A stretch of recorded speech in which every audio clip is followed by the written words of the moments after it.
بسم الله الرحمن الرحيم لا حول ولا قوة إلا بالله العلي العظيم الحمد لله رب العالمين وصلى الله على سيدنا ونبينا أبي القاسم المصطفى محمد وآله الطيبين الطاهرين لا سيما بقية الله في الأراضين اللهم أخرجني من ظلمات الوهم وأكرمني بنور الفهم اللهم افتح علينا أبواب رحمتك وانشر علينا خزائن علومك برحمتك يا أرحم الراحمين.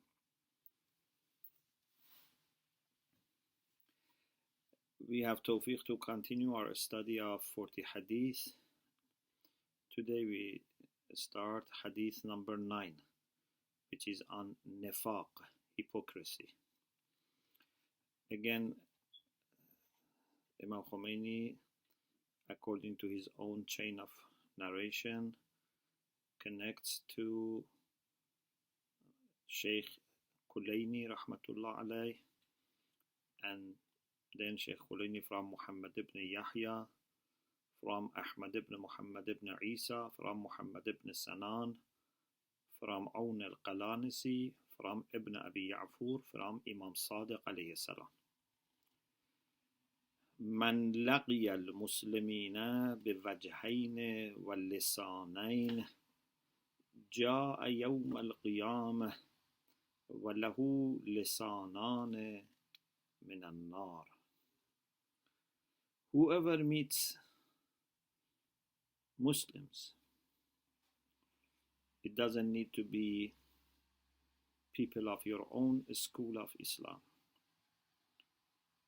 Even it may not make difference whether it's Muslim or non-Muslim, but because at that time they were dealing with Muslims only, so perhaps the mention of is Muslim is to say that it is not exclusive to your own people. Whoever meets Muslims with two faces and two tongues comes on the day of judgment while he has two tongues from fire. Meeting people with two faces, the wajhain, wajh means face. We have also wajhullah, face of God. Aynama tuwallu fathamma wajhullah. Two faces here mean to have one way of dealing with people when you are with them, and another way when they are absent. So in front of them, you are very respectful, very kind, you praise them, but in their absence, you don't praise them, and even you may say bad things about them. This is to be zu wajhain, two faces. And zu lisanin, two tongues. Wajh may not necessarily mean a speech. It can be by looking, by gesture.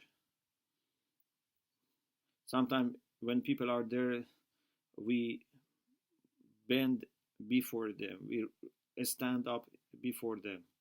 So it can be a kind of treatment, but not necessarily involving words. Tongue is a matter of words. Both of them are two branches of nifaq, hypocrisy, lack of honesty.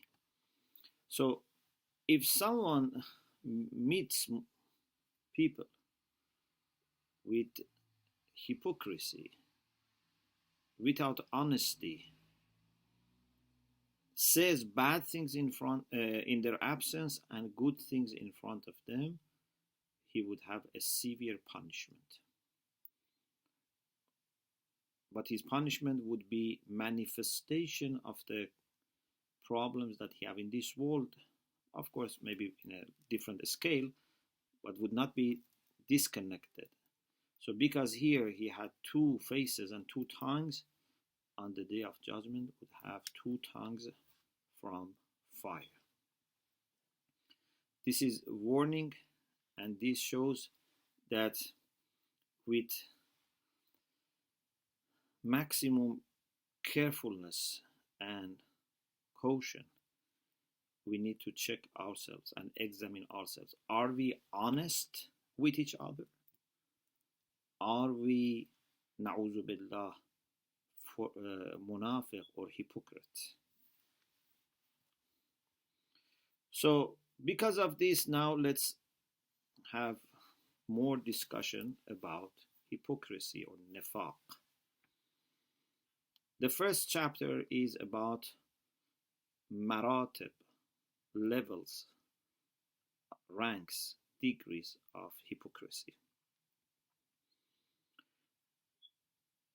The author says that, like other qualities of the soul, whether it would be virtues or vices, nifaq also has different degrees.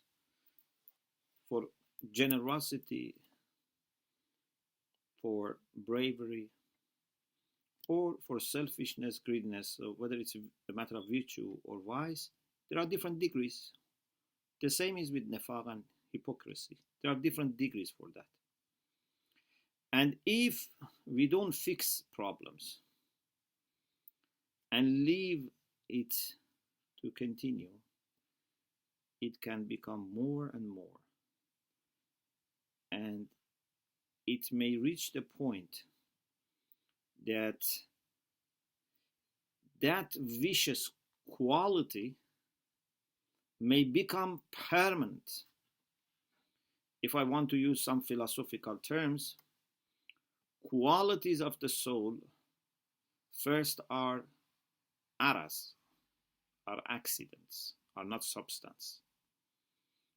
But if you leave them to become permanent, they become substance, and they can even become your last differentia, become your substantial form, what we call surat al-jawhariyah, your substantial form. Form here is different from shape. Shape is external, but we mean by form surat, which is about substance. For example, when we say al-insanu haywanun natiq, haywan is genus, natiq is differentia. But at the same time, we know that jins and fasl are madde and surat, are matter and form. I don't want to go into this discussion now, but basically what happens is that any quality that to begin with might be something just accidental can become a substance, then can become actually your substantial form. It means that it would be what making your reality. It would be what gives you identity. Because we have said, even in Akhlaq series in the Hose, that حقيقة الشيء بفصله الأخير. Even in self-knowledge we had this discussion. Reality of everything is decided by its very last differentia. For example, insan, faras, baqar, shajar, hajar, stone, trees, donkeys, horses, elephants, and human beings. They have things in common and they have things which are different. With some of them we have more in common, with some of them we have less in common. For example, with horse, with elephant, our haywaniyah is common. But we are natiq, we can think, we can have rational understanding, and based on that we can communicate, but they are not able to have rational understanding or understanding universal concepts. With plants we have less in common, but still we are both jism, we are physical objects, we have 3 dimensions, and we have growth and move. We have life, we have growth. With a stone, we share jismiya, we are physical objects. Okay, so we are sharing or differing on different things. But with the things which are closest thing to us, like other types of haywan, with whom we share our genus, our jins, what makes us different? Our last differentia. حیوان ناطق. That ناطق, that ability to speak, which of course means ability to think, because logos, although it means to talk, but also means to think, to understand. مدرک کلیات, we are able to understand universal concepts. That is what makes us what we are. In self-knowledge also, we made a discussion here. In akhlaq, we talked about this حقیقت الشیء بفصل الأخیر, and we said how you can use it for communication and talking about religion to the people who may not be very religious, and say that what is human life. And we said human is something that can only be found in human beings. So if you want to life be human life, you should do something for what is exclusive to human beings, not what is shared by animals. In any case, if hypocrisy or any other vicious quality is not treated, it's left to itself, and it remains and grows and deepens, then it can become your substantial form, and it can become actually your last differentia. It can be what gives you your distinctive nature, your identity. So we have to be very, very careful. And na'udhu billah, if it reaches that point, we will be resurrected also with that quality. It can become the form that Shaitan has, because Shaitan was also hypocrite. Shaitan was not honest. Quran says that Shaitan told Adam and Eve, even Quran says qasamahuma, made qasam, sword, that, for example, wallahi inni lakuma lamina nasihin, I wish you the best, I want to give you good advice, I want to show you what's the best for you. So he was hypocrite, he was liar, he was not honest. And if we are not honest, we can become like Shaitan, and on the day of judgment we can be resurrected like Shaitan. So he says we need to fix this problem as soon as possible. If someone has this problem of hypocrisy, unfortunately they don't deal with anyone unless they want to be, in their understanding, clever by cheating people, making them happy in their presence and then betraying them in their absence.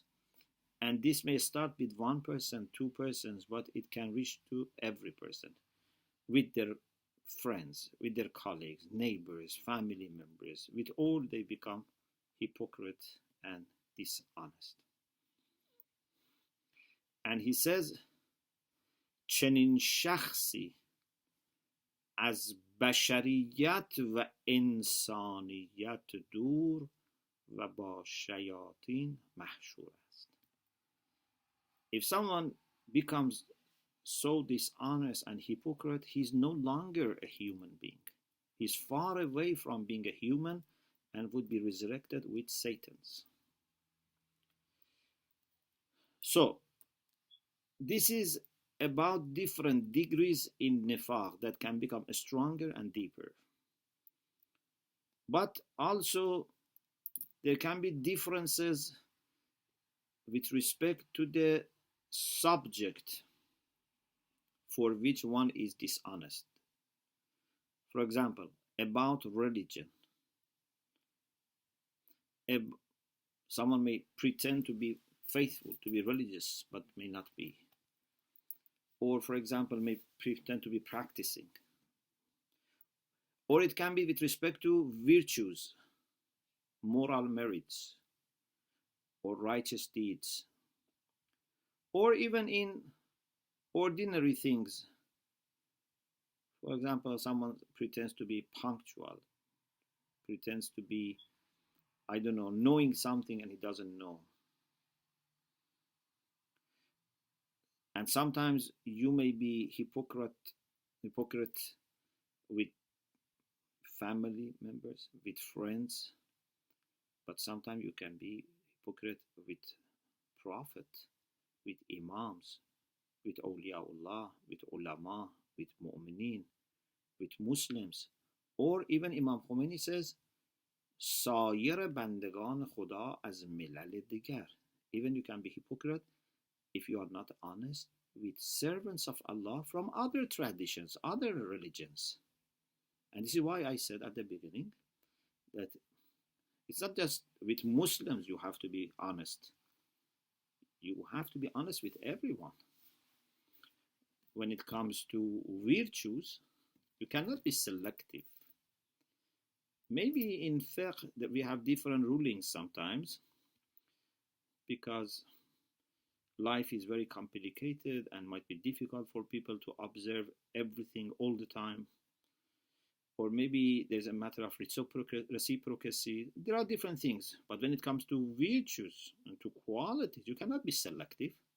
You cannot say, I am generous with mu'mineen, but not generous with other people. I am helpful with mu'mineen.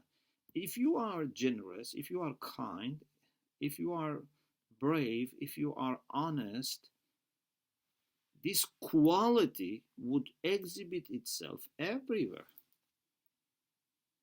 not just with some people.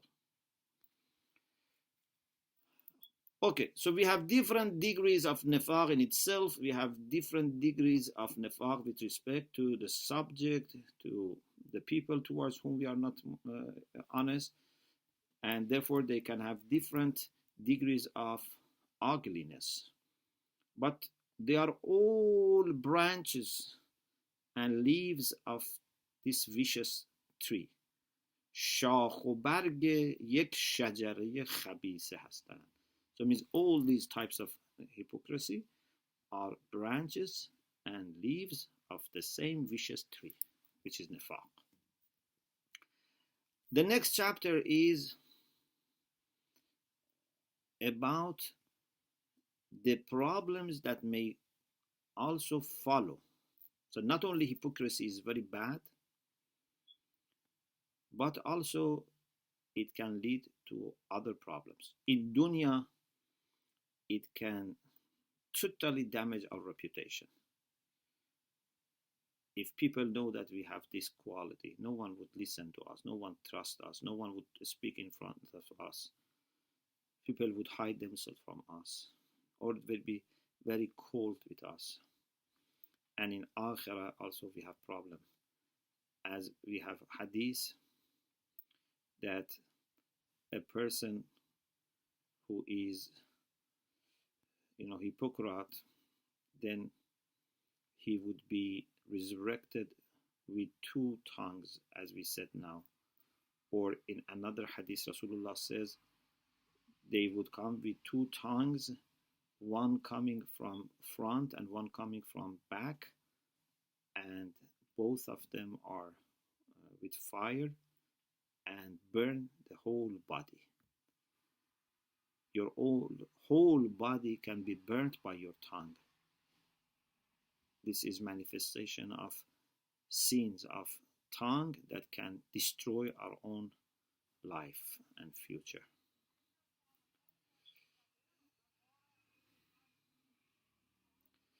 Then he says there are many problems that can destroy our faith, our happiness. For example, fitna, to make plots, which is according to Quran, al-fitna to ashaddu min al-qat. Sometimes, conspiracies, plots to deceive people, to do something secretly to damage people. These are worse than killing. Also, namime. For example, hadith says that heaven is prohibited for the people who do namime. What is namime? Means like hearing something from someone and then saying to someone else to damage their relation. For example, maybe a man is unhappy with his wife, or wife is unhappy with husband. You hear something from them, you are supposed to cover it, to help the relation improve, to reconcile. But if na'uzubillah, you say bad thing that this to the other party, and then what that person says to this party, you will be just creating a turmoil between them. Or backbiting is another sin which is very destructive. And according to the Prophet sallallahu alaihi wasallam, al-ghibatu ashaddu min az-zina. It's worse than fornication. This is not to underestimate fornication. This is to understand vicious nature of backbiting.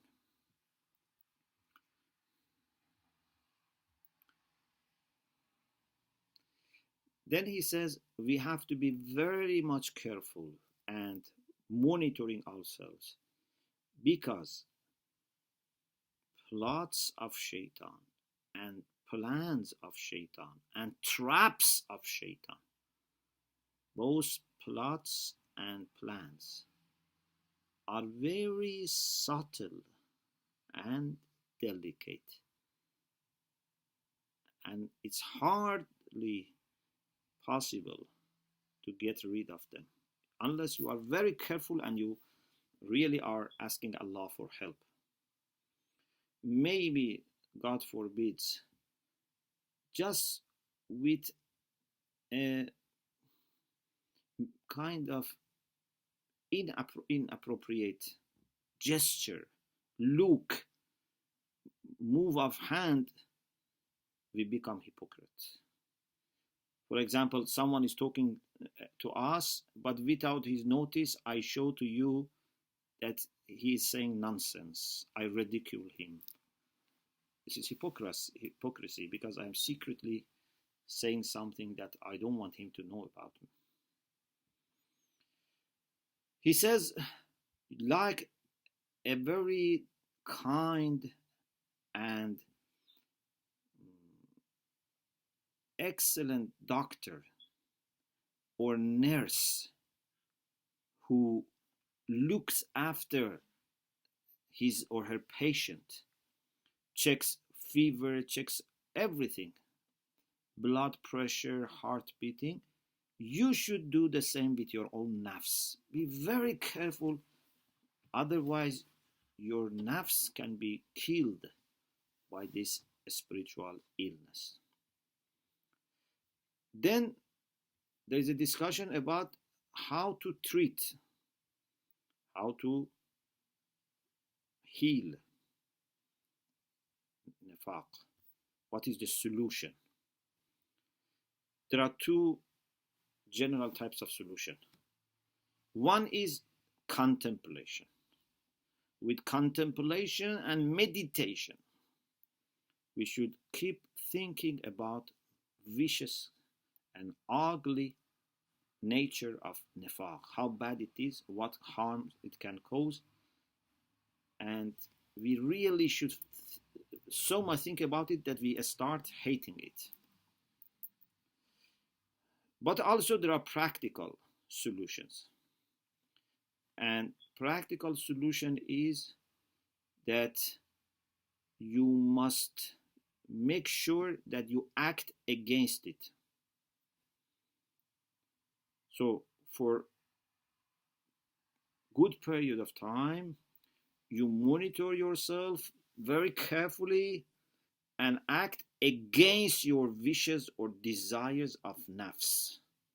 It's a real struggle.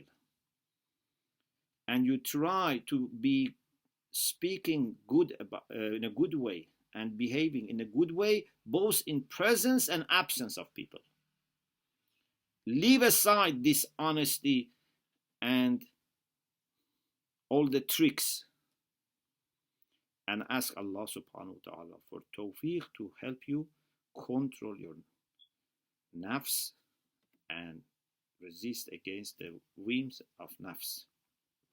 And inshallah, Allah will help you, because Allah's mercy for His servants is unlimited, and whoever embarks on this journey, Allah subhanahu wa ta'ala would help. And if for some time you carry on like this, there is hope that your nafs become polished, and the dirt and impurities of nifaq will be washed away, and you would be receiving more and more mercy of Allah subhanahu wa ta'ala. He says this is something that it is proved by arguments and also experienced, that as long as we are in this dunya,